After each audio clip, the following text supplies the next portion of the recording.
تجھے ماننا پڑے گا نا کہ آخر کار کان سے پکڑ کے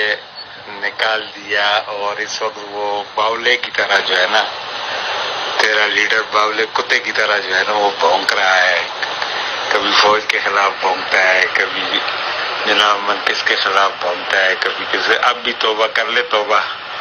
اور آجا JUI میں شامل ہو جا، تجھے ٹکٹ دلوا دوں گا۔ ادھر سے تو اب تجھے ٹکٹ بھی نہیں ملنی، لانگ مارچ میں یہ جناب من 15 آدمی لے کے، اور جناب تم نے شرکت کی ہے تو تمہاری وہ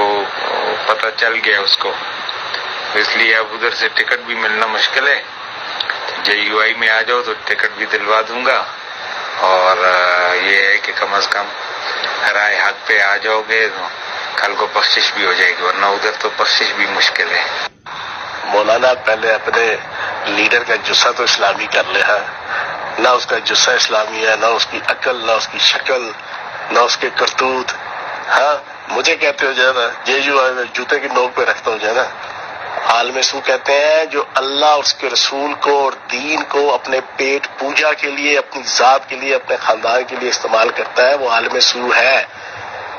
تو ان پہ جان آپ ہی فیصلہ کر لو،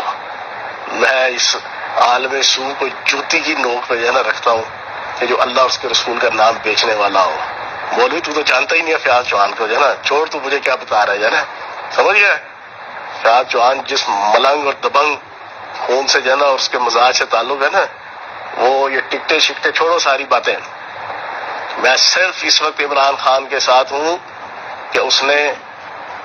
نبی پاک صلی اللہ علیہ وآلہ وسلم کی ناموس کی جنگ پوری دنیا کے اندر لڑی۔ تیرے لیڈر کے اندر تو کرتوت ہی نہیں ہے، وہ تو کاڑا ہے جانا اس امریکہ کا اور اس جو ہے نا یورپی طاقتوں کا جو ہے نا، اس کو کیا پتا جو ہے نا باندر کا جانے ادرک کا سواد مجھے بتاتا ہے جو ہے نا، بھائی ہے میرا تو دوست ہے جو ہے نا، مجھے بتا رہا ہے جو ہے نا ٹکٹ ایسی کی تیسی ٹکٹ کی جو ہے نا، اس وقت صرف اور صرف اللہ اور اس کے رسول کی خاطر جو ہے نا، جس لیڈر نے جو ہے نا چاہے جتنا مرضی وہ گناہ گار ہے، خطا کار ہے، منافق نہیں ہے، اللہ اور اس کے رسول کا نام بیچنے والا نہیں ہے، اس نے نبی پاک صلی اللہ علیہ وسلم کی ناموس کی جنگ لڑی ہے، فیاض چوہان اس کے ساتھ کھڑا ہے، سمجھ گئے؟